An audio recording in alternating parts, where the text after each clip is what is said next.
You're watching Amarillo County's local television network, TSPN, and now TSPN presents Love, Hope, and Faith with Heather Murdock.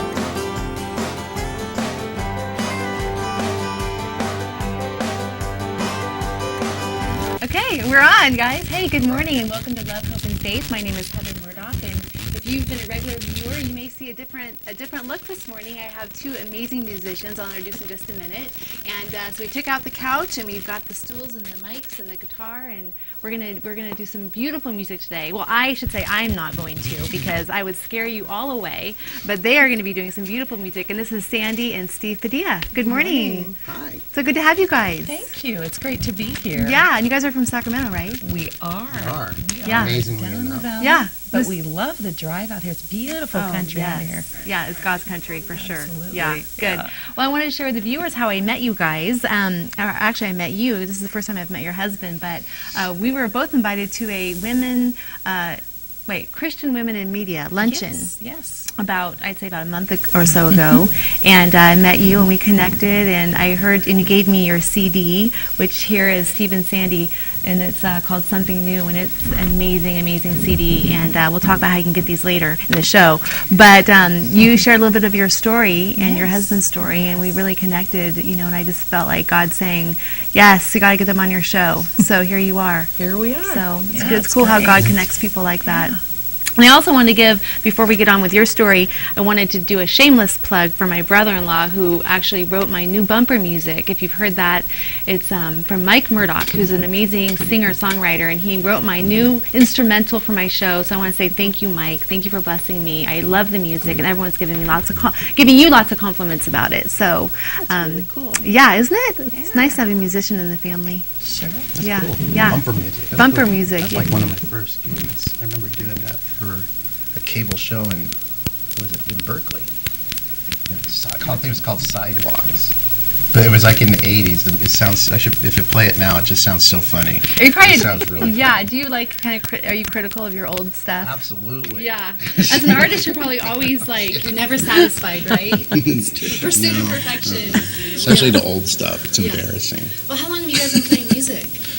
Wow. Well, we've been married 22 years. We're coming up on 23, actually. That's so, awesome. and we, for the first couple of years, we weren't doing a lot of music, and then we started writing together. Yeah. And Steve had wanted to form a band, and he wanted a male voice, like a high tenor voice. Mm-hmm. And I just kept saying, no, let me try out. You've Let me never try sang out. before? Well, with the style Okay, of music okay. he was doing at the Yeah. time, which was more alternative, and Yeah.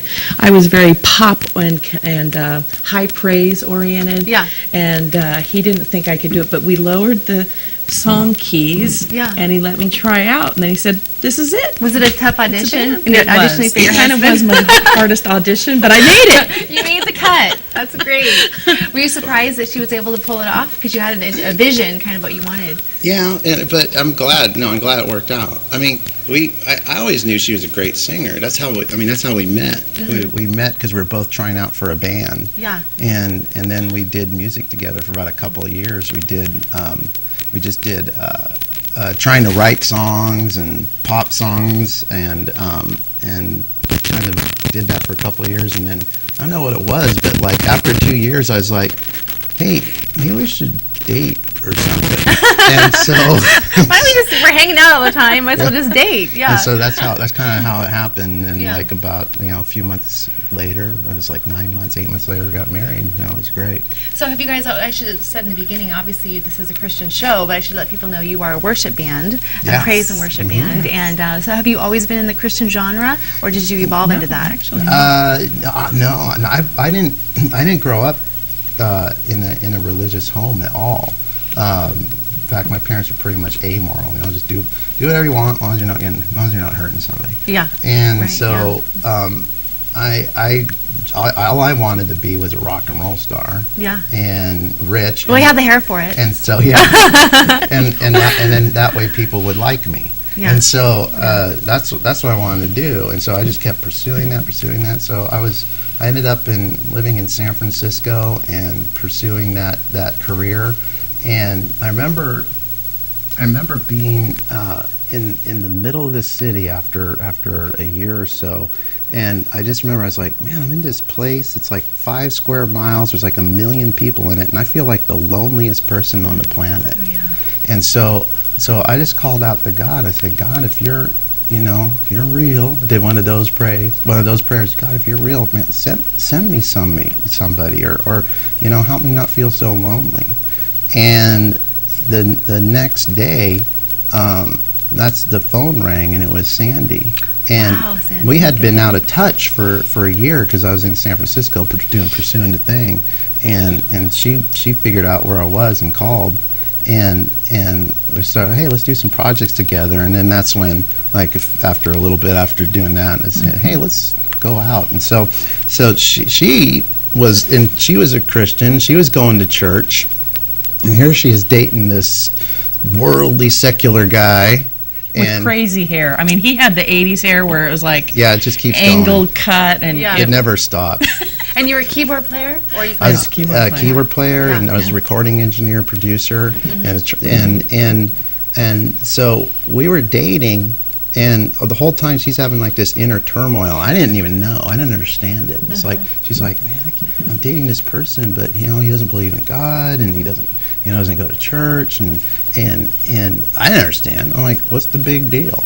And but let me stop you there. Did you realize, though, when you had called out to God, if you're real, send me somebody? Did you realize that she was the answer to that prayer, or was it later? Did you realize it? I kind of felt that, but from where I was at the time, it was kind of like, oh, cool, whatever, and that was it. It was like, you didn't recognize it fully. Yeah, I didn't recognize it fully, but it wasn't until later when our relationship started getting more serious that we kind of ended up in a crisis and felt like we needed counseling. And so Sandy said, I said to Sandy, can you pick the counselor? And she did. And he was a Christian counselor. And like the first thing he did was he started sharing Christ with me. And he explained it in such a simple way, that we were made to have this relationship with God, but sin entered the world, and we can't. And so that relationship has been interfered because of sin in our life. But Jesus came to take that sin off of us, that burden from us, so now he can bridge the gap between God and man, and so now you can have a relationship with him. And I went, well, anybody can do that. Yeah. It was like, that's like so simple. That's got to be universal. Because I've been trying for so long to find this path to God, and every path to God was you have to do this for 2 years, or you have to sit under a tree for 30 years, and this was so simple that a child could do it, an old person could do it, a rich person could do it, anybody of any race, nationality could do it. And I thought, well, that's it. That's got to be it. That's the universal truth that I was looking for. And so I prayed to receive Christ, and just that was November 18th, 1989, and that revolutionized my music. Yes. Because all of a sudden now I'm writing and playing for a purpose that was greater than me. Exactly. And God-given purpose. Right. And so that's how we started doing music. Started doing the band after we got married, and we did the whole thing. Went to Nashville. Showcased. We're on the road to get a record deal. The two of you together. And okay. Yeah, what was your band called? We had a band called Threshing Floor. Okay. And we actually went into clubs and out in parks, and really wanted to do outreach. Yeah. We wanted to just share the message of hope through the lyrics and through the music, and we got a great response. Wow. We played, awesome. We opened for some really cool bands that came through Sacramento, and had a lot of fun doing it.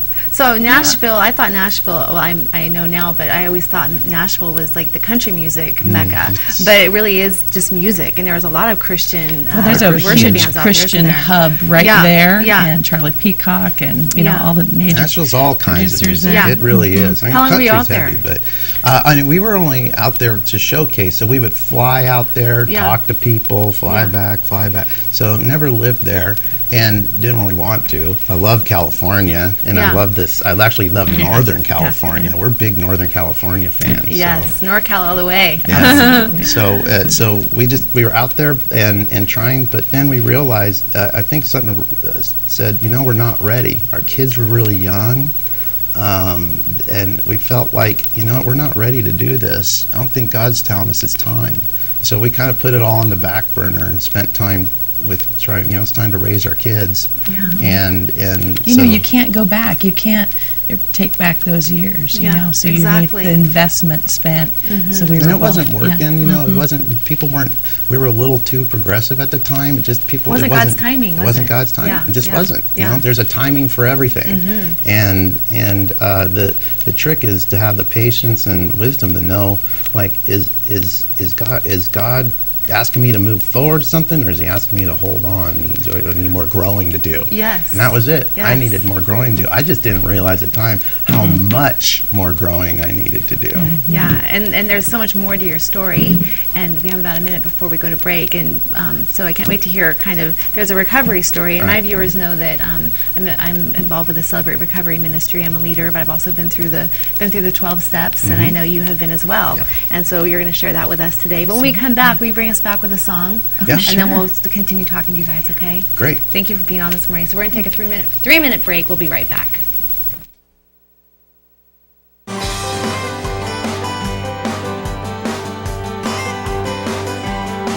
You're watching your local television network, TSPN, and now back to Love, Hope, and Faith with Heather Murdock.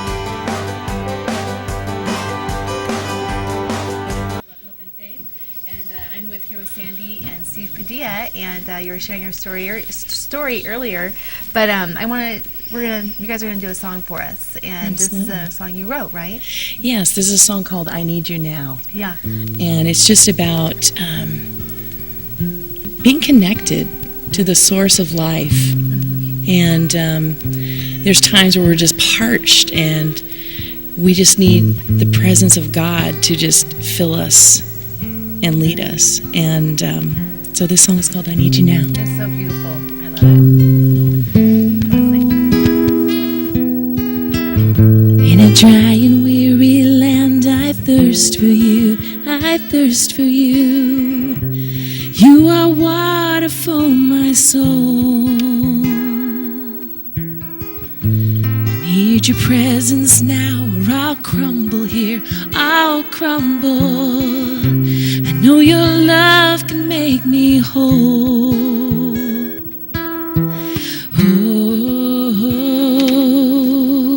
Oh, I need you. Oh, Spirit, fall. Please hear me call. I need you now. I need you now. Hear me sing. Take everything. I need you now. I need you now.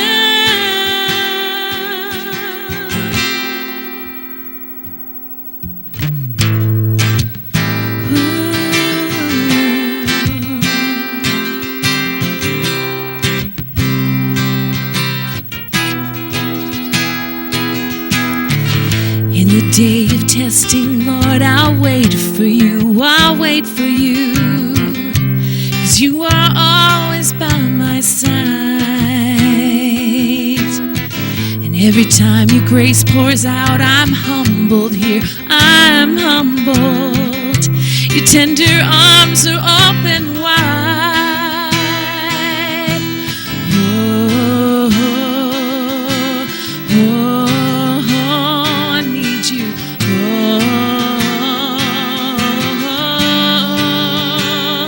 Spirit, fall, hear me call.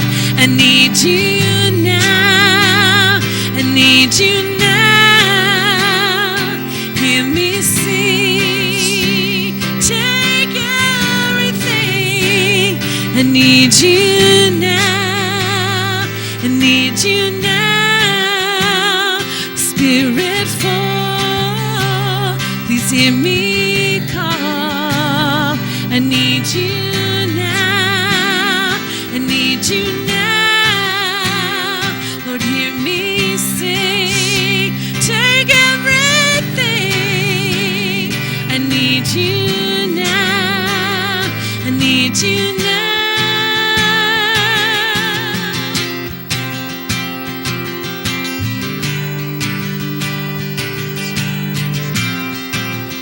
All of this hurt inside can be healed by your touch. All of the hope I have is only found within your perfect love. Spirit fall, hear me call. I need you now, need you now. Lord, hear me sing, take everything. I need you now, need you now. Spirit fall, hear me call. I need you now, I need you now. Hear me sing, take everything. I need you now, need you now.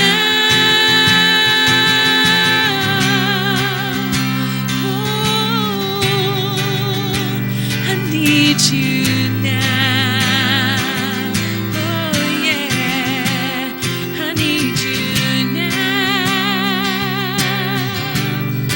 Oh, I need you now. I need you.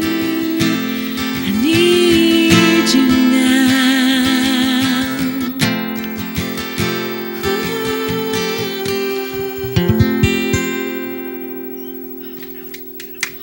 Thank you, Heather. Oh my gosh, I have chills. I love that. Thank you. One of my favorites on the CD. It's such a wonderful CD. It's a mixture of originals and worship. cover songs. Yeah, worship songs.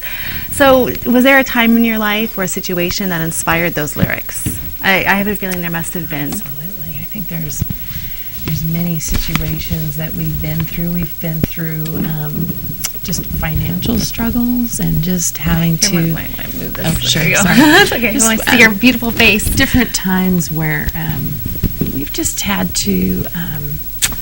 Sometimes we've had to get help from people, but ultimately God is our source. God's our provider. So in those times, we can call out. You know, He's there to help. Yes. And so, especially in this time of year, I think it's difficult for people that are struggling, and we can absolutely just our heart be known to God. You know, we can cry out to Him. Yes. He's there. He's our shelter. He's our provider. And especially when our kids were little, it was hard. We had meager Christmases, but we learned how to realize that the gifts of the heart are special, making gifts, and you know, and then also just honoring the gift of God's Son. Yes. And honoring the reason for that. this season. Absolutely. Yes. Not getting caught up in all the commercialism. But yeah, we had many years of just financial struggle. And also just times of, you know, we go through disappointments, hurt, changing of jobs. We moved 10 times in 10 years, I think. So we struggle as a young couple, but we ultimately found our stability in Christ. And He provided for us. What a great testing of your faith, though, too, to go through those. Because, you know, one of the things that I share so much about my own life and my own joy and peace I found in Jesus, and my guests share that. But I'm also careful to remind people that just because you become a Christian doesn't mean you're on easy street. It doesn't mean that all of a sudden your life is blessed. However, there are blessings in the struggle that exceed our expectations, that exceed the material, or even exceed our ability to explain them sometimes, you know? Right. Were you going to add to that? I mean, you know, it's... Well, I was going to say, it's like, it's not an instant thing, Yeah. you know? Yeah. I wish it was. That'd Yeah. make it easy, you know? Yeah. Hey, Yeah. you know, hey, I'm going to believe in God, and I'm going to do the right thing, and oh, wow, everything now is falling in place. But, you know, it's there's a in the Bible it says that in the Old Testament it talks about how the sins of the father kind of pass on to the children. Yes. And there's a reality to that, because we're raised in an imperfect world and we have imperfect parents, and a lot those influence us when we're growing up. Yes. And so even though we kind of make a decision, okay, we're gonna try to get things right now and do things right, and get my family in priority, get myself in priority.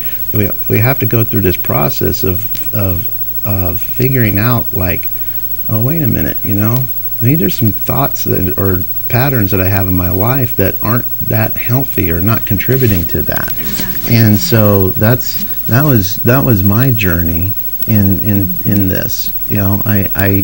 I made a decision when I was really young. I was 21 years old. I'm now 45, and I made this decision, and I didn't realize that it was going to take me almost 20 years to really figure out what that was. Yeah. And I think if somebody would have said that, I don't know if I would have said yes. Yeah. I was like, wow, it's kind of like the same thing. Like, I when I went into recovery, like, somebody told me how difficult this was going to be. I don't know if I would have done it, but I know that the reward was worth it. Yes. The getting on the other side was definitely worth it. Amen. So, and in the lyrics of the song, it says, all of this hurt inside can be healed. Can be healed by your touch. And really, we can't fix it ourselves. No. So we have to go on this journey of coming to the end of ourselves. Exactly. And so it can be healed by God's touch, by His love, who He says we are through Christ. Because it's not on our own merit. We can't earn. Exactly. We can't be good enough to earn something as perfect as God's grace. Yeah. Exactly. And as you guys know, a huge part of our journey with the Lord is also our obedience to Him, because we all have choices to make, and our choices can take us down the wrong road, or they can take us down the right road. And so I like to tell people too, the Lord, He's not a genie where He just rub the lamp 3 times and we get what we want. I mean, like you said, it's a journey. It takes work on our part to make the right choices. That's huge with recovery. Making those right choices. Yeah, how did you find yourself in a situation? We'll have to take a break in between this, but how did you end up at the end of yourself? It was God gave me everything I wanted. And so here it was, I always wanted to do the rock and roll thing and play in front of thousands of people and tour and record. And somehow, some way, God said, sure, here you go. And I was able to do all those things.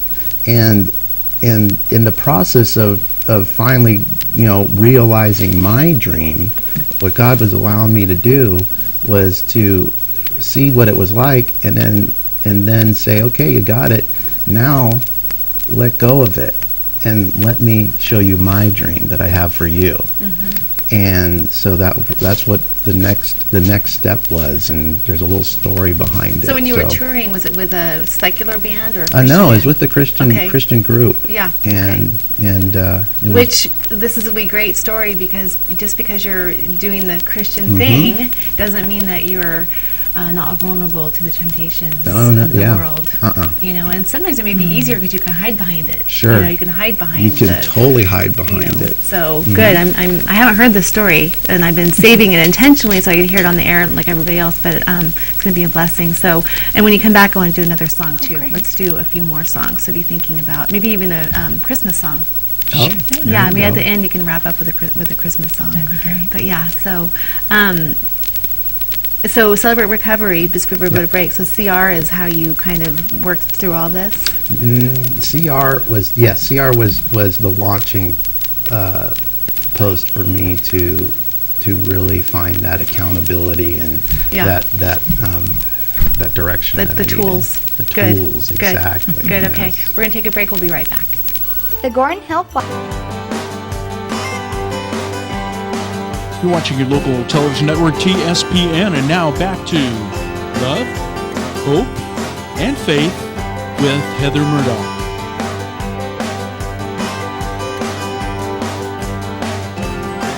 Back to Love, Hope, and Faith, and we're here today with Sandy and Steve Padilla. And Steve is getting ready to share a story, and I love my show so much. Well, it's actually God's show. Really, it is. I love the show so much because I'm able to share how God changes lives, and this story is an example of that. So share more of your story with us. Well, for me, it all kind of made sense and came to a conclusion for me, or at least a decision-making point for me, when I had to clean out my garage. Mm-hmm. And so one day I opened up my garage, and it's a mess. You know, I got, like a lot of garages, it just becomes a collect-all, and I have all my band stuff, road stuff piled on one side, you know, and then all my personal stuff piled on another side, my personal music stuff, all my documents piled in the middle. I was just going like, man, what a mess, you know? I felt like when I was opening that garage, I felt like I was looking into my own soul. And like, there's my soul, it's a mess. And I felt like God was saying, if you can organize your garage, you can organize your soul. And so that way, when you get stressed and worried about where to put stuff, you'll know where it's at and have a place for it. So I'm like, okay, great. This is like my soul, so I'm going to clean out my garage. So I started just taking everything out of the garage. I started putting the bands, lining it up on the driveway. I got the label gun. It was crazy. I started labeling everything. I started giving stuff away to neighbors and Goodwill, and just cleaning the whole thing out. And it's taken hours and hours, and finally I get the whole garage out. I sweep it, it's clean, and I'm like, man, let's keep going. My soul's worth it. And so I start looking at the drywall. So I start taking the drywall off. Are you going like, what? And, well, luckily, I was out of town, so I didn't see all this going. Okay. so I was able to get away with it. Yeah, exactly. So I'm finally get down to the studs. I'm down to the studs of my garage. And everything's ready. Everything's boxed, it's labeled, it's ready to be put back in. And I've got these new shelves, and I'm going to put in these new shelves. And I grab the first bracket, I grab my drill gun, and I go up right to the stud, and I get the shelf lined up. I get my screw gun ready, and I go, and then all of a sudden I look, and right on the 2x4 I see something moving. I'm going like, oh no, I got termites. I'm going like, I can't organize my garage. I got to get rid of these termites. And it was right there that God said to me, see, the problem wasn't all the stuff in your life had to get organized.